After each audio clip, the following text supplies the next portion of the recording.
que os OVAs, ou OAVs, chame como quiser, são episódios de anime lançados diretamente para o mercado de DVDs, antigamente em VHS, isso todo mundo sabe. Mas você sabia que eles surgiram como alternativa para a produção de animes na TV, que era mais burocrática e necessitava do financiamento dos comitês de produção?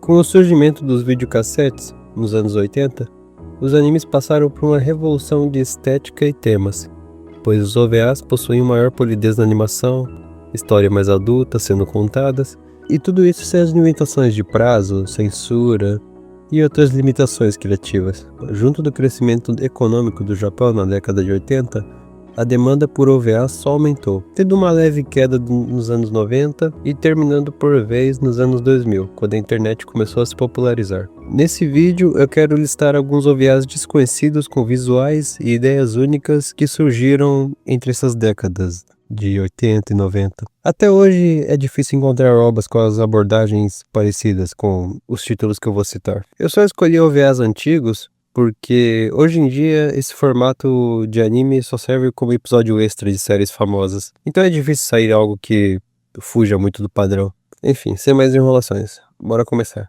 Vale a pena mencionar Age nesse vídeo, não por conta da sua história, que é simples e já saturada, sobre um jovem meio perdido na vida e que, devido a acontecimentos recentes e a influência de um senhor que vê potencial no garoto, começa a treinar boxe. É uma premissa bem parecida com outros animes de boxe que conhecemos, porém Age merece uma menção por causa da sua apresentação visual.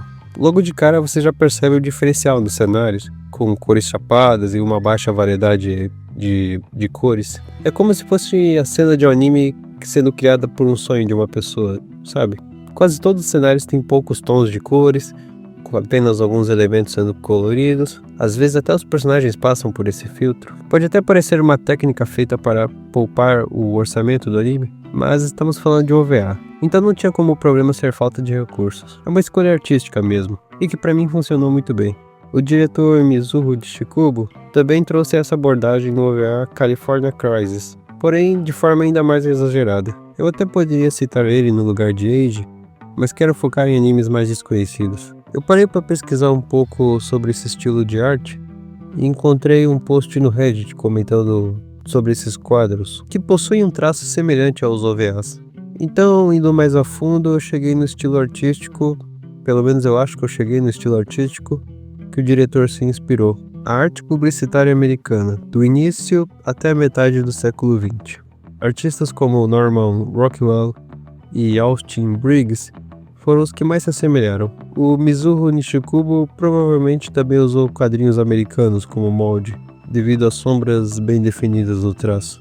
Como o Age veio depois, ele apenas aplicou as técnicas de California Crisis, porém de maneira menos exagerada, gerando esse resultado único. Age também possui o character design original do Hisashi Eguchi, o mesmo cara por trás do design original de Perfect Blue e Sonny Boy. E para finalizar, o anime ainda possui uma trilha sonora de rock muito legal, contando com os vocais das músicas de diferentes artistas que tocam durante as cenas, parecido com o que Fooly Cooly fez anos depois. Age não é um anime inovador essa história, mas a direção de arte tornou esse trabalho memorável e o fez se destacar dentre as várias histórias de boxe dos anos 80 e 90. Tornando esse um clássico cult dos OVAs. Honna no Tenkousei é a adaptação em anime do mangá de mesmo nome, escrito e desenhado por Kazuhiko Shimamoto, um dos meus mangakas favoritos, sendo esse o trabalho que mais gosto dele. Kazuhiko é conhecido por fazer paródias com o clichê do protagonista sangue quente, alguém esforçado, mas que passa por dificuldades e injustiças constantes. O humor consiste nele encontrando formas inesperadas de superar seus inimigos. Honna no Tenkousei é a primeira adaptação de uma obra do autor, e simula muito bem o traço original, com as linhas grossas e rachuras no rosto dos personagens, além de exagerar bastante em cenas simples, como dois personagens discutindo e o cenário alternando entre as linhas de ação e efeitos especiais, como se fosse uma batalha de Dragon Ball mesmo. Infelizmente esse estilo de animação só voltou a ser feito no curta Anime Tencho, de 2002. Antes também teve o Gundam G, mas eu acho que tá longe de se aproximar do traço do Kazuhiko. Com exceção do design dos personagens, eu não vejo muito os elementos do Kazuhiko nesse anime. Ao contrário do que parece, Hono no Tenkousen não é focado em boxe. O mangá inclusive só tem 2 arcos focados nisso. Mas a equipe provavelmente escolheu adaptar apenas o primeiro arco por ser o melhor e mais memorável do que os outros. Embora eu preferisse que eles adaptassem todo o material, mesmo que cortasse algumas coisas. Da primeira vez que assisti Hono no Tenkousen, o que me chamou a atenção foram as cores nítidas para um anime antigo, mas depois entendi que isso se deve por ser uma versão em Blu-ray do material.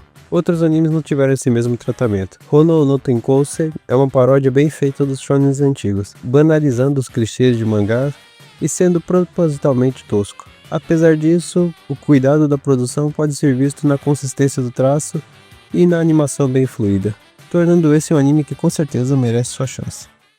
Jigoku do Ureikai Tsushin possui simplesmente um dos estilos de artes mais diferentes, não só em OVAs, mas em anime como um todo. De cara você já percebe um uso constante de rachuras, assim como no Hono no Tenkousen. Porém aqui isso se expande até para os cenários, então tudo parece rabiscado e sujo, o que combina bem com o tom do anime de ser uma aventura sobrenatural e com toques de terror. O design dos personagens também chama a atenção. Eles possuem olhos grandes e uma cabeça mais ou menos do tamanho do tronco. Não chega a ser parecido com o Moe, porque os personagens são esguios, então tá mais algo próximo pro design dos desenhos ocidentais da Cartoon Network, como do Dudu e Edu, A Vaca e o Frango, Coragem Coco Verde, etc. Mas não é só no design que se destaca. A história, mesmo sendo o padrão de crianças descobrindo mistérios sobrenaturais, sabe guiar o ritmo de forma que a atenção dos momentos chaves seja bem entregue. A trilha sonora também colabora nisso. É um dos poucos animes que conheço que possui a música a capela de fundo.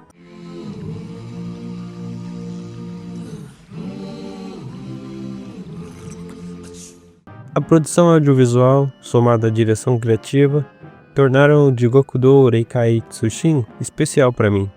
Sua premissa já é saturada, mas a execução superou a maioria dos animes de terror que conheço.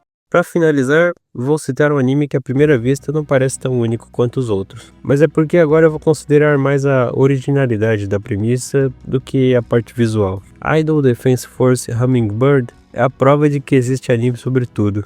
Você já imaginou uma história sobre idols que trabalham na Força Aérea Japonesa? Pois é sobre isso esse OVA. A história é a seguinte: o governo japonês decidiu terceirizar o comando das forças aéreas para os civis, e agora elas foram tomadas pelas indústrias de entretenimento, que colocaram idols para pilotar os caças. Não satisfeitos em fazer garotas jovens pilotarem jatos, a indústria achou que seria uma boa ideia fazer elas combaterem outros grupos de idols para decidir a melhor força aérea e também as melhores idols do Japão. Dentre esses grupos estão as protagonistas, as Hummingbird, que significa beija-flor em inglês. As Hummingbird são na verdade irmãs, e a mãe delas é a empresária que decide os eventos e locais que elas cantarão. O pai das garotas está desaparecido, e o objetivo da Satsuki, que é meio que a líder do grupo, é seguir os passos dele e se tornar a piloto número 1 do Japão. Tudo isso para no final do dia esse ser um anime sobre idols que pilotam caças. Não querendo diminuir o anime, pois ele ainda tem suas qualidades, como ser autoconsciente de sua premissa insana, e portanto alguns diálogos e cenas estão lá só pela comédia. Não há também nenhum momento particularmente ruim.